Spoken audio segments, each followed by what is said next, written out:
வணக்கம். கேரளாவில் நடந்த அந்த குழந்தை 1 வயசு குழந்தைய வந்துட்டு அடிச்சு கொண்டு இருக்காங்க. இந்த நியூஸ் வந்து 2 நாளாக நீங்கள் பார்த்துட்ருப்பீங்க. அதை குறித்து நானும் வீடியோ பண்ணியிருக்கேன். இந்த சம்பவம் வந்துட்டு நமக்கு என்ன ஒரு விஷயத்தை நமக்கு கற்றுக் கொடுக்குது, என்ன சொல்லுது, அந்த குழந்தையினுடைய குரல் நமக்கு என்ன ஒரு விஷயத்தை சொல்லி தருது அப்படின்னா, நம்ம ஈஸியாக கடந்து போவோம். ஒரு குழந்தை அழுது அப்படின்னா அடம்பிடிக்குது, அதனால் அழுது அப்படின்னு நம்ம கடந்து போயிடுவோம்.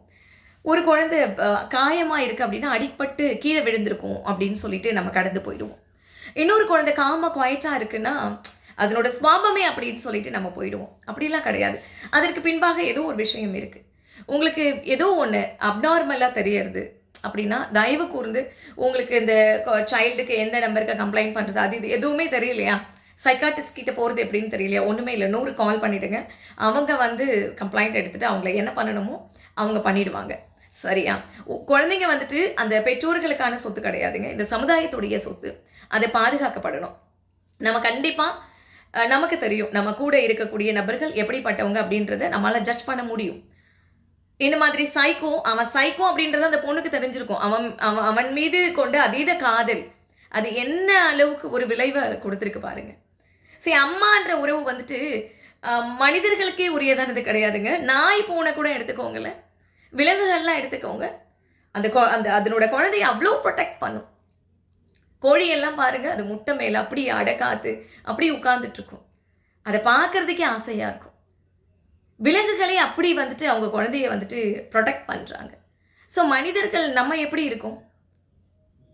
இன்றைக்குமே இப்போ கணவன் மனைவிக்குள்ளே பிரச்சனை வருது அப்படின்னா குழந்தைங்களை வந்துட்டு அப்பா கிட்ட கொடுக்க மாட்டாங்க, அம்மா கிட்ட தான் கொடுப்பாங்க. பிகாஸ் அந்த குழந்தைய வந்துட்டு அந்த தாயளவுக்கு யாராலையும் நேசிக்க முடியாது, தாயளவுக்கு யாராலையும் பாதுகாக்க முடியாது அப்படின்ற ஒரு காரணம் தான். ஆனால் இங்கே என்ன நடந்திருக்கு அப்படின்னா, அவன் சைக்கோ அப்படின்றது அந்த பொண்ணுக்கு தெரியாமலாம் இருந்திருக்காரு. கண்டிப்பாக தெரியுங்க, கண்டிப்பாக தெரியும்.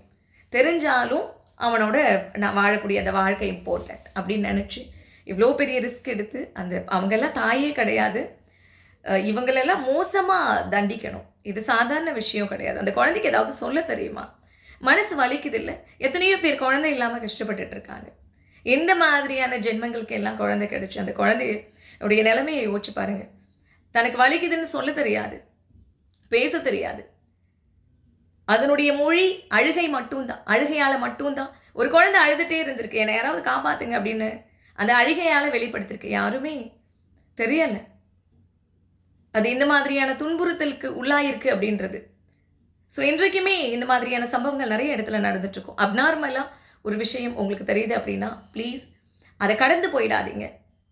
இதெல்லாம் கடந்து போக வேண்டிய விஷயமே கிடையாது. இதெல்லாம் பாதுகாக்கப்பட வேண்டிய ஒரு விஷயம் குழந்தைங்களை. அதனால் கம்ப்ளைண்ட் ரைஸ் பண்ணுங்கள் ப்ளீஸ். நன்றி.